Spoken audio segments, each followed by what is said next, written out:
कभी आपने ठंडी रात में सितारों भरे आसमान की तरफ देखा है, या सुबह की पहली किरण को महसूस किया है जो दुनिया को रोशनी से भर देती है? क्या इन सब में हमें एक ऐसी जात की निशानी नहीं मिलती जो इस सब को बनाने और संभालने वाली है? उम्र एक ज़हीन नौजवान था जो हमेशा गहरे सवालात के जवाब तलाश करता रहता था।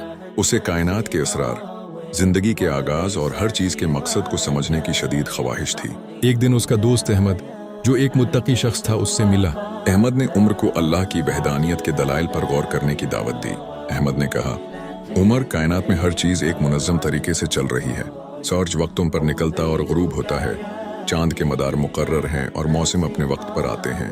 अगर दो खुदा होते तो ये निज़ाम कभी इतना मुनज़्ज़म न रह पाता। उमर ने गौर किया, वाकई हर चीज में एक हम आहंगी है। अहमद ने मजीद कहा, इंसान के अपने वजूद में ही अल्लाह की वहदानियत के दलाइल हैं। कैसे एक नन्हे से कतरे से एक मुकम्मल इंसान बनता है, जिसमें आंखें, कान, दिल और दिमाग होता है। क्या ये सब किसी अजीम हस्ती की तख्लीक के बगैर मुमकिन है? उमर ने अपनी जिंदगी में कभी इस तरह अपने वजूद पर गौर नहीं किया था। अहमद ने उसे कुरान की ये आयत याद दिलाई। क्या वो इंसान बगैर किसी खालिक के पैदा हो गए हैं, या वो खुद ही खालिक हैं? सूरह तौर 45। उमर को एहसास हुआ कि उस कायनात का एक ही खालिक, एक ही पालने वाला और एक ही बादशाह है, और वो है अल्लाह सुब्हाना व ताली। उसने अपने दिल में एक ऐसा सुकून महसूस किया जो उसे पहले कभी नहीं मिला था। ये सुकून सिर्फ अल्लाह की वहदानियत को दिल व जान से तस्लीम करने से ही हासिल हो सकता था। उस दिन से उमर की जिंदगी बदल गई। उसने हर चीज में अल्लाह की कुदरत के दलाइल देखना शुरू कर दिए।